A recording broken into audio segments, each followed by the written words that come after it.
माऊली, या पायवारीत चालून चालून भूक बी लागतेच की, आणि मग या वारकऱ्यांच्या अन्नदानाची बी सोय केली जाते। आमटी, भात आणि बुंदी, आहा माऊली, माझ्या तो तोंडाला पाणी सुटलं बघा। या वारीमध्ये ही सेवा कशी केली जाते जाणून घेतलंय आमची वारकरी शिवलीला पाटील न।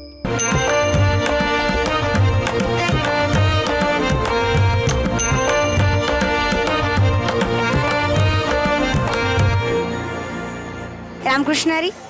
या माऊलींच्या पालखी सोहळ्यामध्ये जिथं आपल्या उदरनिर्वाहाच्या काळजीची कुठली तमा न बाळगता आज हे पंढरीचे वारकरी वारी करतायत, ज्ञानोबारायांचं वचन पाळतायत, तुकोबारायांचं वचन पाळतायत।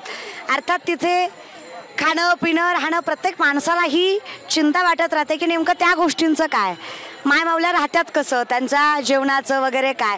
तरी ते अन्नदान करणारी असंख्य मंडळी असते, माऊलींना विश्वास ठेवणारी, ज्ञानोबारांना तुकोबारांना विश्वास ठेवणारी असंख्य मंडळी ही अन्नदानाची सेवा करतात। तर आज या पंढरीच्या वारीमध्ये आपण जाणून घेऊयात की या अन्नदान क्षेत्रामध्ये किंवा या अन्नदानाच्या गोष्टीमध्ये या सगळ्या गोष्टी स्वीकृत करताना किंवा ह्या सांभाळताना नेमका काय अनुभव येत जातो आणि काय आनंद आणि काय समस्या निर्माण होतात।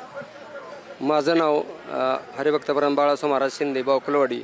आमची दिंडी 2013मध्ये 3रा नंबर मिळालेला आहे।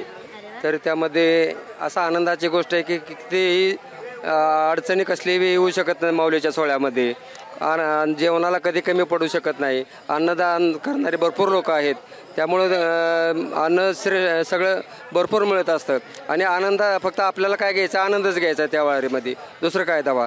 प्रत्येक माणसाने येत असतात, प्रत्येक गावात वेगवेगळे लोक येत असतात, त्याच्यामुळं प्रत्येक एक गावचा एक माणूस नसतो। दिंडीमध्ये 100 लोक असले तर 100 गावचे वेगवेगळे लोक असतात, फक्त गावाचं नाव असतं आणि त्यामध्ये आपला आनंदच घ्यायचा असतो रोजचा, एवढं। त्या सगळ्या माय माऊल्या चालून करून स्वयंपाक करून मग नंतर सगळं करतात। काही माणसं त्याच गोष्टीसाठी नेमलेली असतात, जे तंबू ठोकणं असेल, स्वयंपाक करणं असेल, ह्या सगळ्या गोष्टी। अर्थात महाराज तुम्ही मला सांगा की याचं नेमकं नियोजन काय असतं, जेवणाचं अगोदर कसं येतात लोक किंवा जेवण कसं बनवलं जातं? जेवण आम्ही अगोदर काय आम्ही ग्रुप केलेत लेडीजचे, त्यांनी आपले 5-6 जणांनी मोर जाऊन स्वयंपाक करायचा। आमचे असं आचारी फक्त लेडीज स्वयंपाक चपाती भाकरी रोज करण्याकरता ग्रुप केलेले सर्वांचे। म्हणजे रोज 4-5 माय माऊल्या चालून करून नंतर स्वयंपाक करून तेवढ्याच आनंदाने या दिंडीला जीव घालतात। आणि अर्थात हे नियोजन, हे व्यवस्थापन, हे मॅनेजमेंट विचार करण्यासारखं आहे की या वारीमध्ये नेमकं असं काय आहे, कुठून येते ही ताकद की एवढी पायपीट करून सुद्धा, एवढा थकवा जाणवून सुद्धा आपल्या हाताने माऊलींना जेवण जात आहे, या गोष्टीने या माय माऊल्या चालून सुद्धा तो स्वयंपाक करून ह्या सगळ्या दिंडीला खाऊ घालतात। आणि अर्थात ही ताकद, हा विश्वास माझ्या ज्ञानोबांच्या, तुकोबांच्या, पांडुरंग परमात्म्याच्या नामातूनच येतो।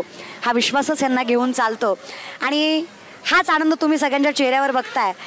पंचपक्वानाचं म्हणावं इतकं सुंदर गोड जेवण प्रत्येक दिंडीमध्ये दिलं जातं। या त्या म्हणून या त्याच नाही, हजारो वाऱ्या ज्या चालतायत या माऊलींच्या सोहळ्यामध्ये, तुकोबांच्या सोहळ्यामध्ये, आज लाखो मंडळी जी पंढरपुरामध्ये पोहोचतीये, त्यातला एकही व्यक्ती उपाशी राहत नाही आणि एकही व्यक्ती चुकीचं अन्न खात नाही।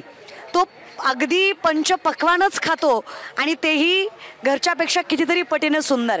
अर्थात हा आनंद प्रत्येकाला आहे आणि प्रत्येक गोष्टीचं व्यवस्थापन करून ही वारी अशीच पुढं चालतीये। त्यामुळं सकाळ, दुपार, संध्याकाळ या गोष्टीची तमा न बाळगता हे सगळं कार्य चालू आहे। हा ज्ञानोबा तुकोबांचा आशीर्वाद आहे, बाकी काहीच नाही।